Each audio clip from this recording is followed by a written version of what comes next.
উত্তরের জেলা পঞ্চগড়ে গত কয়েকদিন ধরে কুয়াশা আর হিমালয় থেকে বয়ে আসা হিমেল বাতাসে জনজীবন পুরোপুরি বিপর্যস্ত হয়ে পড়েছে। আকাশে ঘন মেঘের কারণে গত ৩ দিন ধরে জেলায় সূর্যের দেখা মেলেনি। গতকাল মঙ্গলবার দিনভর টুপটুপ করে ঝরেছে বৃষ্টির মতো কুয়াশা।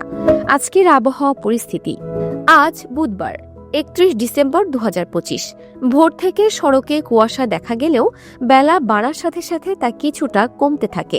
তবে জেলার ওপর দিয়ে ঘণ্টায় ১০ থেকে ১২ কিলোমিটার বেগে হিমেল বাতাস বয়ে যাওয়ায় শীতের তীব্রতা কমেনি। আজ সকাল ৬টা ও ৯টায় পঞ্চগড়ের তেঁতুলিয়ায় সর্বনিম্ন তাপমাত্রা ১২.৪ ডিগ্রি সেলসিয়াস রেকর্ড করা হয়েছে। গতকাল দিনের সর্বোচ্চ তাপমাত্রা ছিল ১৪.৪ ডিগ্রি সেলসিয়াস। বর্তমানে দিন এবং রাতের তাপমাত্রা ১২ থেকে ১৪ ডিগ্রি সেলসিয়াসের মধ্যে ওঠানামা করছে। তাপমাত্রার এই অল্প ব্যবধানের কারণেই শীত এত বেশি অনুভূত হচ্ছে। কয়দিন হাতে ঠান্ডাতে আর কাজ করা যায় না, খুব আবহাওয়া খারাপ। বসে বসে দিন কাটিবার কাছে কোনো কাজ কাম করে করি না, খুব সমস্যা হচ্ছে। পঞ্চগড়ে খুব ঠান্ডা,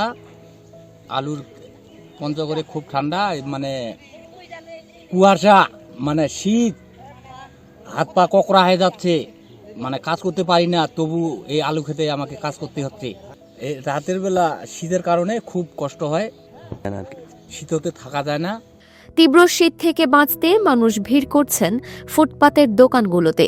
সেখানে গরম কাপড় বিক্রির ধুম পড়েছে।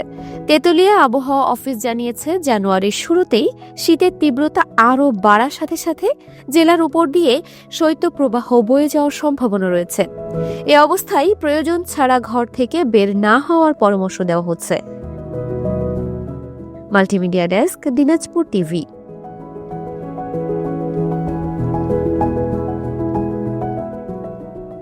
দিনাজপুর টিভি মানুষের জীবনের কথা বলে।